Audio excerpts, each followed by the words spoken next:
Aino täällä, moikka. Onko sulla hetki aikaa puhua Loimusta?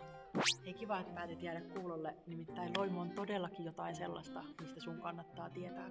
Loimu on messu, joka on tarkoitettu erityisesti nuorille aikuisille, milleniaaleille, Y-sukupolveen kuuluville ja kaikille sen mielisille, kaikille teille, jotka kaipaatte elämäänne vahvempaa yhteyttä Jumalaan, toisiin ihmisiin ja sit haluatte kokea semmoista yhteisöllisyyttä.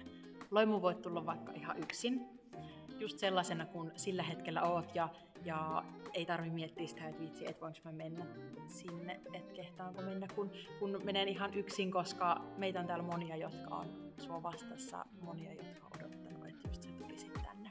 Mutta Loimuun voit tulla myös kaverin tai ystävän kanssa. Voit tulla vaikka koko perheen voimin ja perheen pienemmille on messu aikana tarjolla sitten pyhäkoulua. Messu aikana on luvassa paljon musiikkia, eikä pelkästään virsiä. Ja sit on myös luvassa yhteistä rukousta, puhetta. Sulla on mahdollisuus käydä tuolla ehtoollisella tai sit siunattavana. Loimumessu on semmoinen aika rento messu. Tänne tosiaan voi tulla just sellaisena kuin on ja voi tulla ihmettelemään, että mikä juttu, voisiko tää olla mun juttu, voisiko tää olla mun paikka. Tälle ei tarvi oikeastaan tietää mitään, koska me kerrotaan sulle, että mitä täällä tapahtuu.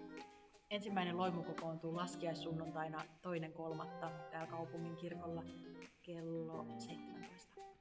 Ennen sitä kello 16 alkaen on kuitenkin tarjolla hernekeitto päivällistä, joten jos haluat täyttää vatsasi ennen messua, niin tervetuloa jo sinne.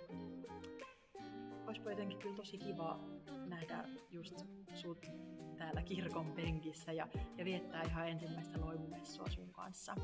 Yhdessä vähän ihmetellä, että mikä tää Loimu on ja mitä tästä voisi tulla. Jos sulla on jotain kysyttävää, niin voit laittaa viestiä tai sähköpostia mulle eli Ainolle. Mä laitan tuonne vielä yhteystiedot. Mut muuten, nähdään laskiaissunnuntaina Loimumessussa täällä kaupungin kirkolla.